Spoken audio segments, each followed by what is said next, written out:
costas. Muitos começaram a usar camisas grossas, desconfortáveis, de cota de malha.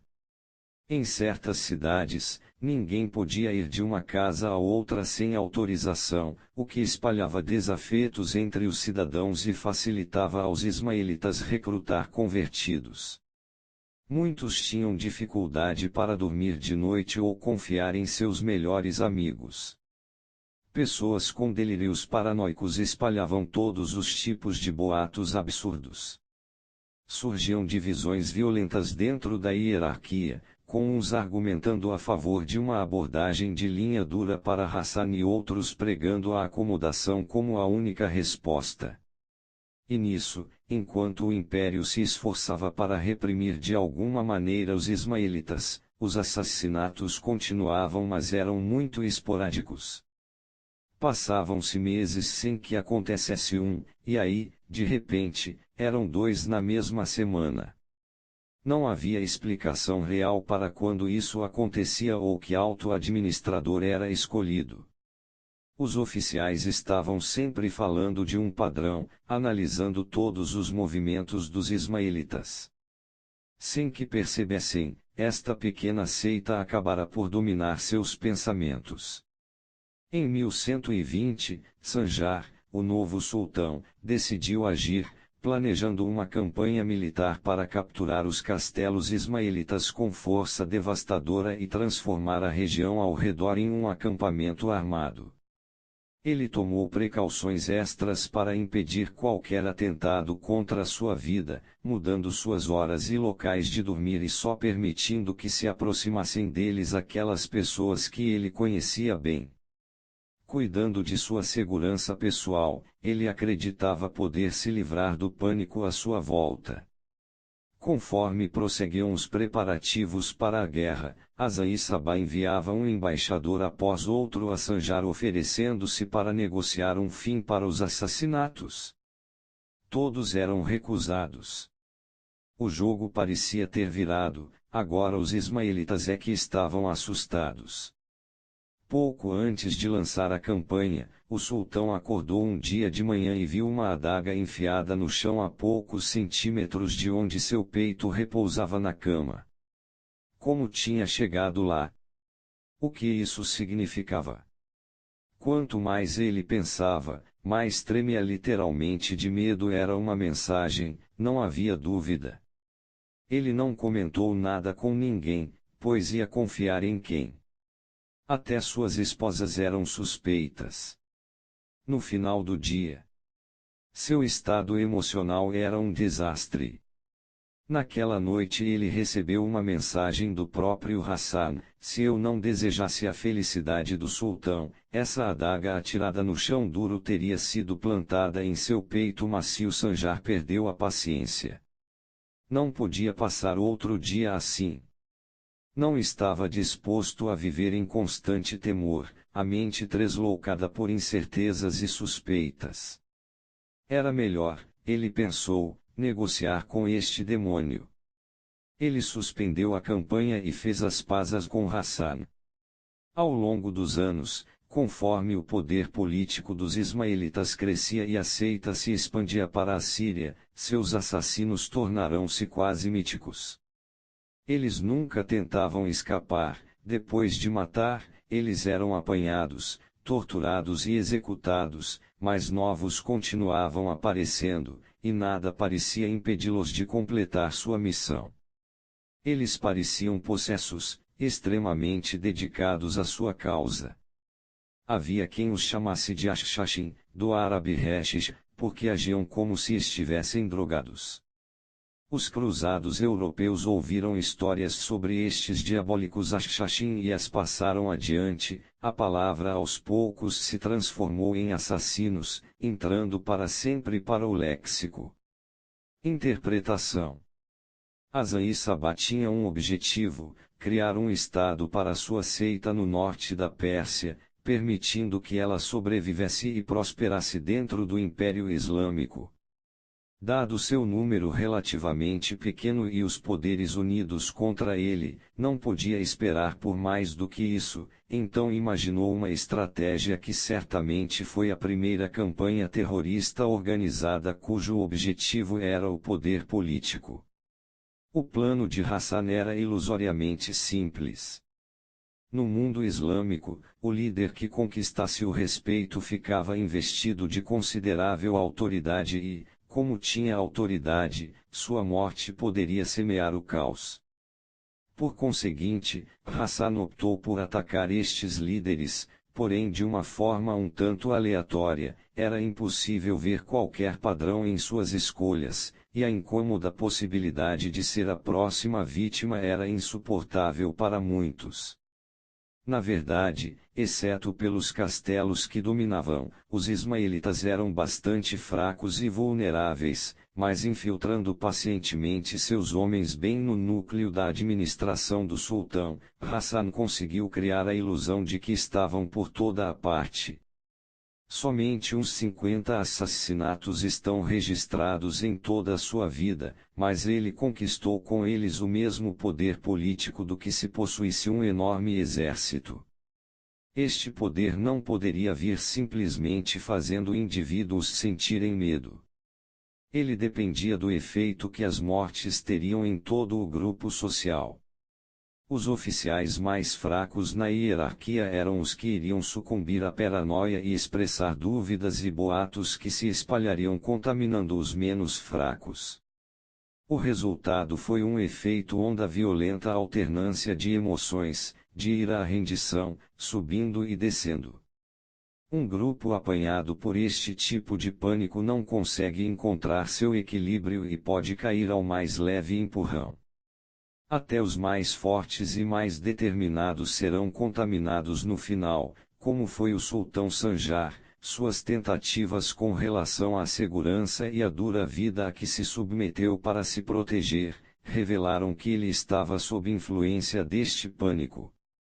Uma simples adaga enterrada no chão bastou para desequilibrá-lo totalmente. Compreenda, somos todos extremamente suscetíveis às emoções das pessoas que nos cercam. É muito difícil para nós perceber o quanto estamos afetados pelos rumores que permeiam um grupo. É isto que torna a utilização do terror tão eficaz e perigosa. Com uns poucos atos oportunos de violência, um punhado de assassinos pode detonar todos os tipos de pensamentos corrosivos e incertezas. Os membros mais fracos do grupo-alvo sucumbirão a um medo enorme, espalhando boatos e ansiedade que lentamente dominam o resto. Os mais fortes talvez reajam com raiva e violência à campanha de terror, mas isso só mostra como estão influenciados pelo pânico. Eles estão reagindo em vez de planejar estratégias, um sinal de fraqueza, não de força. Em circunstâncias normais, indivíduos amedrontados, com o tempo, acabam conseguindo um jeito de recuperar seu equilíbrio mental, especialmente se estiverem no meio de outras pessoas que estão calmas. Mas isto é quase impossível dentro de um grupo em pânico. Conforme a imaginação pública enlouquece, os assassinos se tornam algo muito maior, parecendo onipotentes e onipresentes. Como Hassan provou, um punhado de terroristas pode manter refém todo um império com uns poucos golpes bem calibrados contra a psique de grupo. E uma vez tendo os líderes do grupo sucumbido à influência emocional, seja rendendo-se ou lançando um contra-ataque pouco estratégico, o sucesso da campanha de terror é total. A vitória se conquista não pelo número de mortos, mas pelo número de pessoas amedrontadas. Provérbio árabe. Chaves para a guerra. No decorrer de nossas vidas diárias, estamos sujeitos a medos de vários tipos. Estes medos em geral estão relacionados com algo específico, alguém pode nos prejudicar, está surgindo um determinado problema, doenças nos ameaçam, e até a própria morte. Na luta contra um medo terrível, nossa força de vontade fica momentaneamente paralisada enquanto contemplamos as coisas ruins que podem nos acontecer. Se esta condição durar muito tempo ou for intensa demais, vai tornar a vida insuportável, então procuramos formas de evitar estas ideias e tranquilizar nossos temores. Vamos recorrer, quem sabe, às distrações do cotidiano, trabalho, rotinas sociais, atividades com amigos. Religião ou algum outro sistema de crença, como fé na tecnologia ou ciência, também pode oferecer esperança.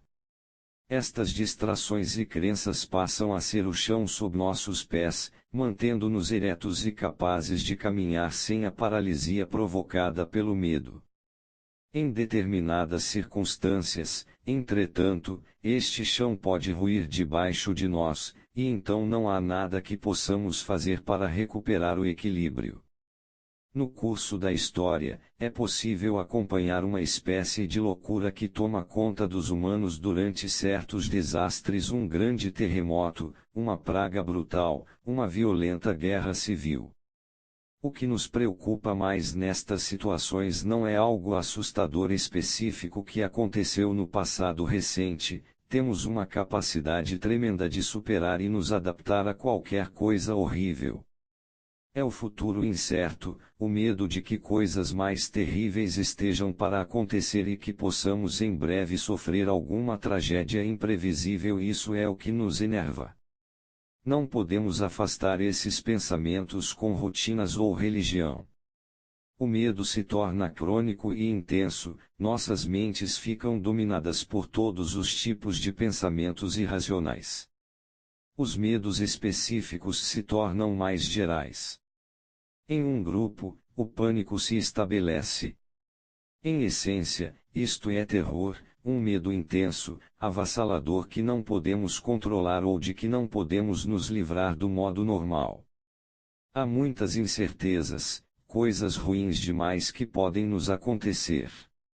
Durante a Segunda Guerra Mundial, quando os alemães bombardeavam Londres, os psicólogos notaram que se os bombardeios eram frequentes e com uma certa regularidade, as pessoas da cidade ficavam insensíveis a eles, elas se acostumavam com o barulho, o desconforto e a carnificina. Mas se o bombardeio era esporádico e irregular, o medo virava terror. Era muito mais difícil lidar com a incerteza de quando seria o próximo. É uma lei da guerra e da estratégia que, na busca de uma vantagem, qualquer coisa será testada e experimentada. E assim é que grupos e indivíduos, vendo o imenso poder do terror sobre os seres humanos, encontraram um jeito de usá-lo como estratégia. Pessoas são criaturas ardilosas, cheias de recursos e adaptáveis. O jeito de paralisar a vontade delas e destruir sua capacidade de pensar direito é criar conscientemente incertezas, confusão e um medo incontrolável. Este terror estratégico pode assumir a forma de atos exemplares de destruição. Os mestres nesta arte foram os mongóis. Eles arrasavam algumas cidades aqui e ali, da forma mais horrível possível. A lenda aterrorizante da horda mongol espalhou-se rapidamente. Bastava que se aproximassem de uma cidade, e o pânico tomava conta de seus habitantes porque eles só podiam imaginar o pior.